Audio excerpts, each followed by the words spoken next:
네, 이어서 보도록 하겠습니다. 우리가 이제 앞에서 33조 개괄 부분들을 좀 보여드렸죠. 등록 요건 중에 하나가 33조이고요. 자, 그 다음에 우리가 33조를 이제 공부를 하게 되면 이제 33조가 1항부터 1호부터 7호까지 있었죠.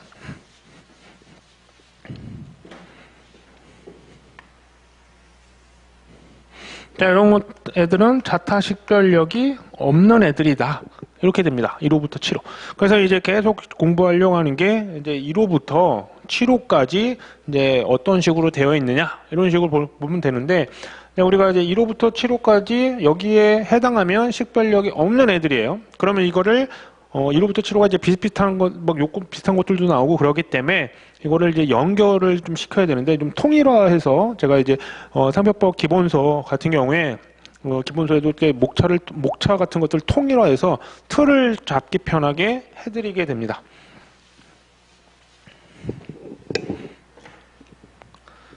자, 그러면 이제 33조 1항 각호를 이제 쭉 볼 건데 그 1호에 보시면 1호부터 7호까지 이런 목차로 이루어집니다. 맨 처음에 의, 이제 어떤 의미를 갖고 있느냐. 그래서 보통은 이제 의의가 별거 없고요. 그냥 법조문 그대로 그냥 가볍게 언급하는 정도로 의의로 보시면 되고, 취지는 말 그대로 목적이겠죠. 목적. 이 법 규정이 왜 있느냐. 이걸 왜 규정해 놓고 있느냐. 이고요. 그다음에 적용 요건은 우리가 이제 바로 보여드릴 건데 법 규정을 잘 분석을 하시면 됩니다. 그래서 여기에 해당되면 어떤 효과가 발생을 하겠죠. 여기선 33조 1항 각호는 등록 요건이니까 거절 이유, 그다음에 무효 사유에 해당될 겁니다. 등록 요건은 항상 심사 중엔 거절 이유, 등록 후엔 무효 사유 이렇게 되는 거죠. 그다음에 판단 기준이라고 해서 주체적 기준, 지역적 기준, 시기적 기준, 지정 상품과의 관계라고 해서 어떤 기준이 있습니다. 그걸 언급드릴 거고요. 그다음에 고려사항. 좀 체크해야 될 상황인데 이거는 이제 인문 강의에서 그냥 좀 뺐거든요. 제가 좀 프린트물 해서. 그다음에 상표법상 취급은 아까 말씀드린 대로 등록 요건이니까 거절 이유나 무효 사유에 해당하게 됩니다.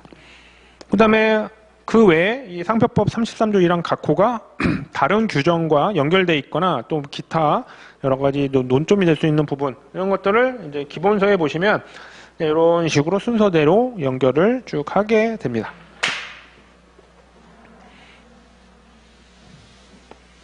자, 요 목차가 우선 큰 틀을 잡으시라고 해놓은 거예요. 그리고 이제 이거를 일부러 외우실 건 아니고요. 이거 1호부터 7호를 계속 반복해서 보시면 이게 똑같거든요. 거기에 맞춰서 그럼 여기에 이런 게 들어가 있구나라고 해서 이제 하나씩 넣으셔야 돼요. 그 다음에 이제 우선 의미, 취지 이렇게 되어 있는데 의의는 말 그대로 법 규정 그대로라고 했죠. 그 다음에 취지. 우리가 33조 1항 각호의 취지는 딱 이거예요. 자타식별력이 없는 애들이잖아요. 근데 이걸 다른 말로 하면 독점 정성이 없다. 특정인이 독점할 수 없는 거다. 이 상표는. 이걸 또 다른 말로 하면 자유사용이 필요하기 때문에 그렇다. 누구든지. 요거를 취지로 하게 됩니다. 근데 1호부터 7호는 다 같아요. 그래서 한번 딱 외워두시면 더 외우고 말고 없어요. 딱 33조 1항 각호는 이런 거구나 라고 기억을 하시면 되니까. 게다가 이제 취지 같은 경우는요, 그 상표법의 그 해당 규정을 이해하는 데 가장 이게 왜 만들어졌는지를 알면 어떤 목적으로 쓰이려고 규정이 만들어졌는지 알면 해석을 어떻게 하는지가 딱 와닿게 되고요. 그 다음에 이제 2차 시험에서 요 취지는 항상 쓰는 경우가 많아요. 그래서 취지를 잘 알아두셔야 돼요. 그래서 그런 취지 같은 것들을 잘 언급하라고 해서 옛날 2차 시험에 보면 채점평에도 나와요. 그럼 법 규정에 대한 목적 취지 같은 것들을 정확하게 서술하고 이런 식으로 표현이 나오거든요. 그러니까 좀 잘 기억을 해 주셔야겠죠.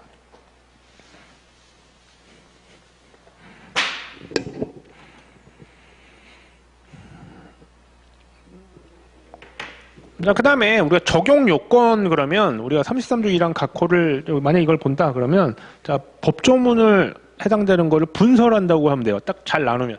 그러니까 지금은 왜 저렇게 나누는지 하는데 좀 보면 나누는 게 보여요. 그래서 몇 번만 보시면 이해가 되실 거고요. 자, 상품의 보통 명칭을 보통으로 사용하는 방법으로 표시한 표장, 그 다음에 만으로 해서 보통 명칭, 보통으로 사용하는 방법으로 표시 이렇게 되는데 이걸 이제 보사방표라고 이제 언급을 할게요. 보사방표.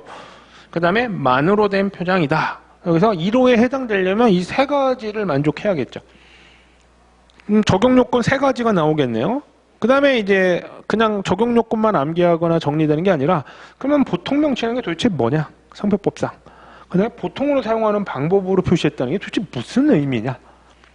그 다음에 만으로라는 게 그냥 국어 사전적인 의미로만 해석되는 건지 아니면 상표법상 또 다른 의미가 있는지 그게 나올 거예요. 그러면 우리가 틀을 만들었죠. 적용 요건. 목차 쭉 돼 있는 큰 틀에 거기에 또 적용 요건이라는 작은 틀에다가 이제 그런 해당되는 내용의 의미라든지 정의 규정. 그 다음에 어떻게 판단하느냐? 판단 기준. 그게 이제 판례라든지 심사 기준에서 나오게 되는데 그거를 잘 정리를 해 두셔야 돼요. 그걸 올려놓는 일은 이제 여러분 몫이죠. 여러분 머릿속에 어디에 올려놨는지는 모르죠. 그 틀을 잡아드리려고 계속 제가 노력을 해드리는데 거기다 자 이렇게 여기다 올려놓으시죠. 여기는 이래서 여기입니다. 라고 설명을 계속 드렸는데 예, 집에서 복습도 안 하시고 이러시면 어디에다가 예, 소금은 저기다 올려놓으라고 했는데 소금은 도대체 어디다 뿌려놓고 그때그때 정리정돈을 하는 게 복습이에요. 그렇죠? 그러니까 우리가 상표법이라는 어떤 동네에 왔으면 우선은 인문 강의에서 가볍게 보시면 된다. 나중에 근데 이제 우리가 계속 어디에 뭐가 있는지 꼼꼼하게 아셔야 돼요. 딱 이제 그 지역을 내가 어디에 뭐가 들어있는지 다 알 정도 이런 식으로 그걸 하는 게 이제 공부를 해서 반복을 하는 수밖에 없는 거죠. 네, 그래서 적용 요건은 이제 그런 식으로 구분이 됩니다.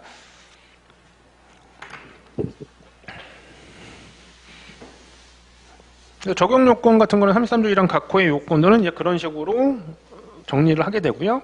그 다음에 이제 기본서에는 그 세부적인 그 요건이라든지 또 다른 내용 중에 상세한 내용이 들어가게 됩니다. 판례라든지 심사 기준. 자, 그 다음에 판단 기준은 아까도 말했지만 크게 네 가지로 하게 되고요. 주체적 기준, 그러면 일반 수요자나 거래자를 기준으로 하거나 아니면 일반인을 기준을 평균적 인식을 기준으로 판단하게 됩니다. 자, 요거는 이제 왜 구분이 되는지는 나중에 이제 1차 뭐 기본 강의 때 말씀드리게 되고, 지역적 기준은 국내입니다. 국내.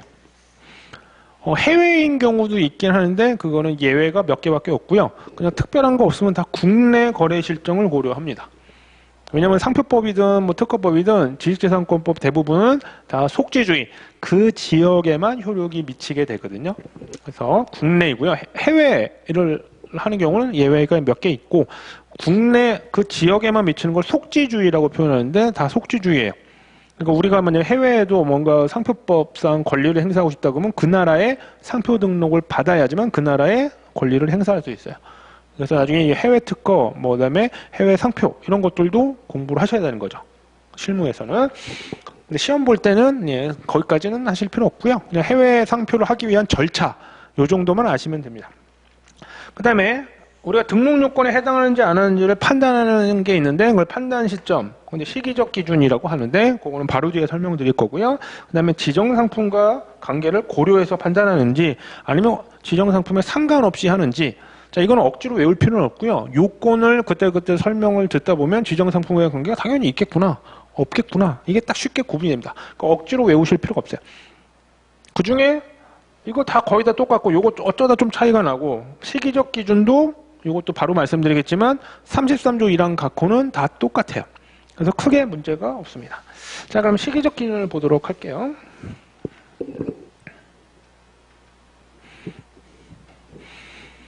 자, 우리가 시기적 기준은 이제 95% 이상 원칙이 있습니다. 그거는 뭐냐면 심사를 해서 우리가 이게 등록이냐 아니면 거절이냐 하는 시점이 있습니다. 요게 이제 원칙이에요. 그래서 여기를 등록 여부 결정 시 또는 등록 여부 결정할 때라고 표현합니다. 그래서 거절 이유가 있으면 뭐 다투거나 할 거고요. 등록 결정이 됐다. 그러면 이제 돈을 내면 최종 등록이 되죠. 그래서 효력이 생겨나는 거고요. 그다음에 예외인 경우가 한 5가지가 있습니다. 예외는 언제냐? 그래서 요때입니다. 여기 이제 A, 출원시죠. 출원시인 경우 5가지를 빼고는 다 등록 여부 결정 시입니다. 그러니까 33조 1항 각호는 원칙에 해당되기 때문에 다 등록 여부 결정 시에요. 이거 뭐 외우거나 그렇게 말게 없죠. 그러니까 출원을 할 때는 어떤 등록 요건에 좀 미비할 수 있는데 등록 여부 결정 시 기준으로 그 등록 요건을 만족을 해요. 근데 이제 여기서 말하는 33조 1항 등록 요건은 좀 안 좋은 거죠. 왜냐면 거기에 해당되면 자타식별력이 없어서 어떻게 돼요? 거절되잖아요. 그렇기 때문에 요 때를 기준으로 판단하게 된다. 요게 판단 시점이고 이제 시기적 기준입니다. 아셨죠?